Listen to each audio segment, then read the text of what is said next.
With less than a week until the return of Verdansk, Activision has been releasing updates faster than a peregrine falcon. As great as most of these updates seem for gameplay, it only points out that Warzone was fine to begin with. It needed tweaking for sure, but overall, it was a good map with good mechanics, as evidenced by Season 3 just being Warzone 1. Most of the updates are just returning features with updated graphics and some technical improvements, the way it should have been to begin with. Floating loot, sky shooting, vertical buy station menu, and even the original Gulag all changed with the integration of annual Call of Duty titles. While their return is welcomed, their evolution was never the issue.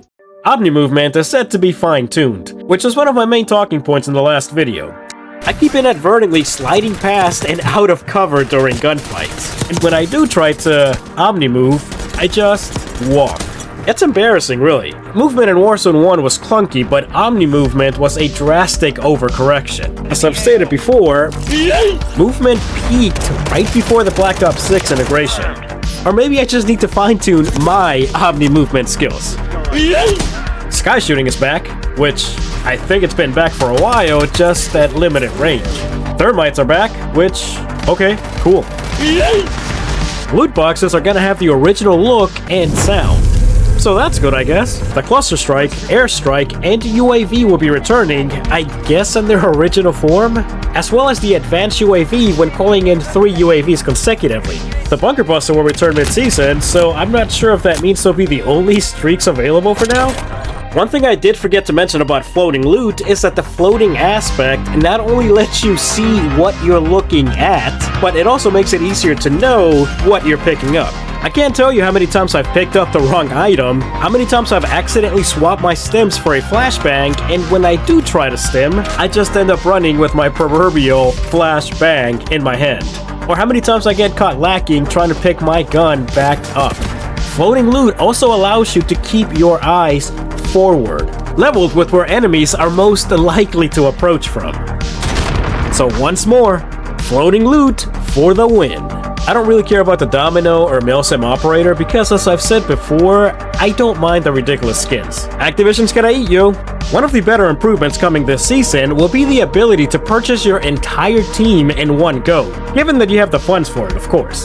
The redeployable option at a buy station will save you a whole half a second that it takes you to buy your teammates back one by one.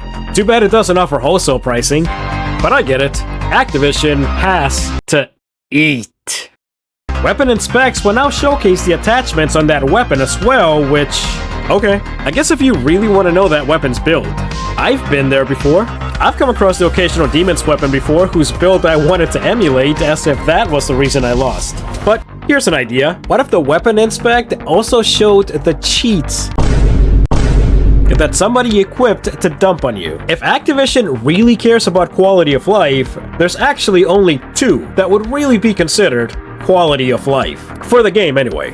Activision has managed to shut down some prominent cheat developers, but has not fully addressed the penalties for those who use cheats in-game.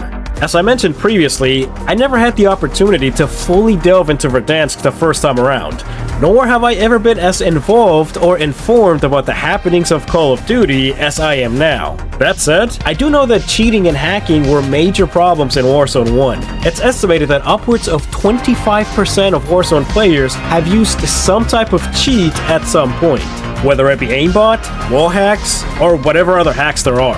And the hype on Verdansk coming back may have attracted a large number of potential hackers to come back as well. Now, I'm not lacking in the confidence department, but I know I'm not good enough to be in some of these lobbies I've been getting lately. And some of these kill cams look extremely sus. Which is a good thing that a new feature will be the Detailed Death Recap, a list that would detail factors that led to your downfall. I wish life had this widget.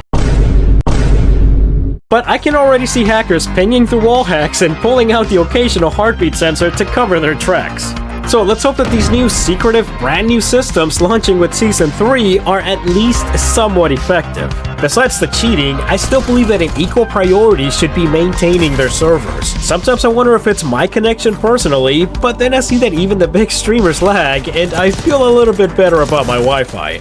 So, to summarize, mitigating cheating and keeping a quality connection will be better for game enjoyability than bringing back beloved maps and features. Higher quality graphics, better audio, improved movement, even the nostalgic feeling invoked by the return to Verdansk mean nothing if those two issues persist. I'm sure we would all forego every subsequent Warzone if Activision gave us the original Warzone in its original quality, so long as cheaters were booted permanently. Besides that, I cannot wait for the opportunity to finally explore and enjoy Verdansk the way I never had the chance to the first time around. But those are just some of my thoughts. I have to go. I love you. Bye!